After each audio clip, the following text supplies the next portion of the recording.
Hey guys, it's Zonies here. I'm gonna start using my iPod Touch. I'm gonna try it to start filming updates for you guys. My Droid just kind of wasn't cutting it, and I wasn't able to edit anything very well on it.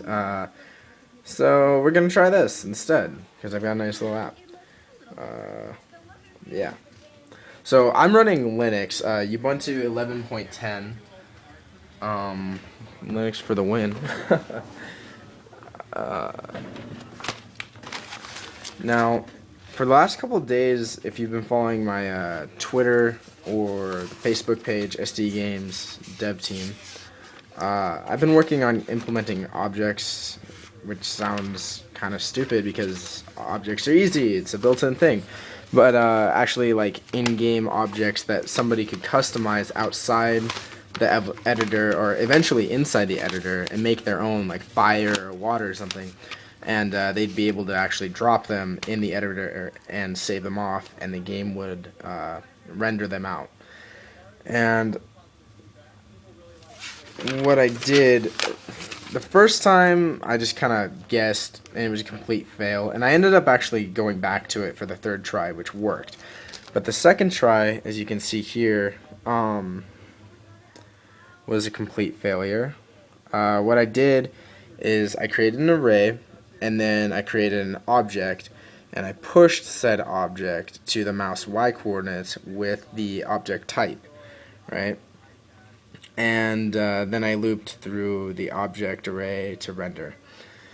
The problem with this was, for whatever reason, even though I wrote a script to tell it whether or not the position your mouse was at was empty, like there wasn't an object under it, it would still push like 50 objects into a certain area instead of just one. So that was not going to work. I spent 3 days, or not 3 days, 2 days working with friends on it, trying to create a little script that would prevent that from happening. And it worked sometimes. It actually did. Our script made it so you couldn't drop multiple objects in a certain area, but if you started like dragging, like instead of just click, click, click, if you like drug and it was like dropping objects everywhere, and then you like looped over areas, it would still drop them. So our script wouldn't work.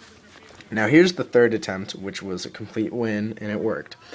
Now what we did, or I did, was there's the object, the door, and I split it up into 3 sections, which are all referenced as one object. So now what this does is it uses the same system my tile sheets do, are the laying tiles, pre-laid out grids, and it basically assigns values to them. And then from the second test, I actually picked up and finally figured out prototype rendering. And that helps because now everything's rendered or has its own render instead of looping through the array and applying a render. So it's a lot faster, a lot cleaner code. But yeah, you can see that.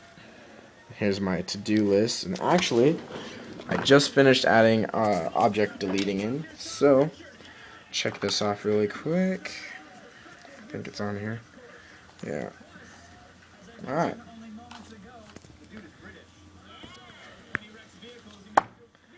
Okay.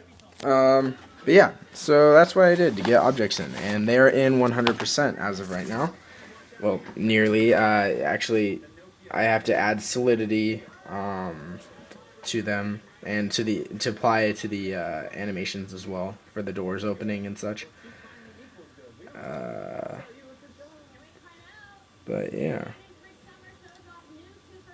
Actually, I'm gonna move. Oh, no. Well, yeah, this is closer. I'm gonna keep this screen here. Okay.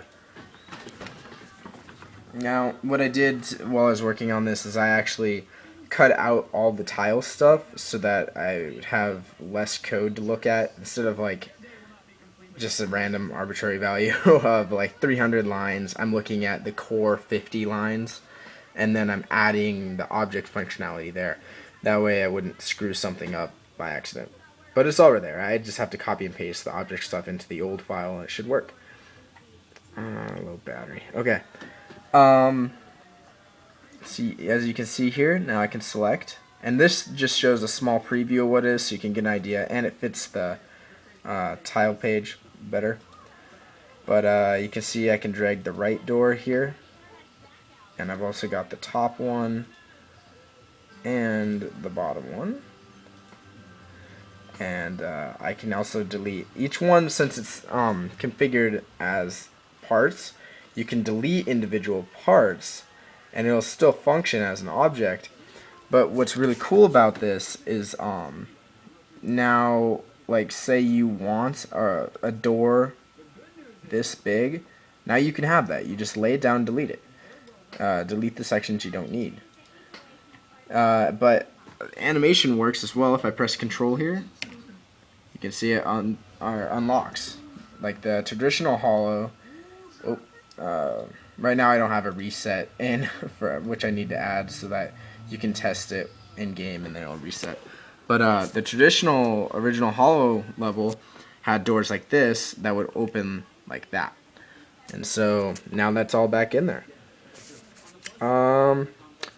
Comment, rate, subscribe. If you like this video, check out our Facebook page or Twitter at OnianZero and SD Games Dev Team on Facebook. Tell me what you think about recording with iPod Touch instead of Droid too. I know the Droid one really sucks, but hopefully this one works a little better. Thanks guys, see ya.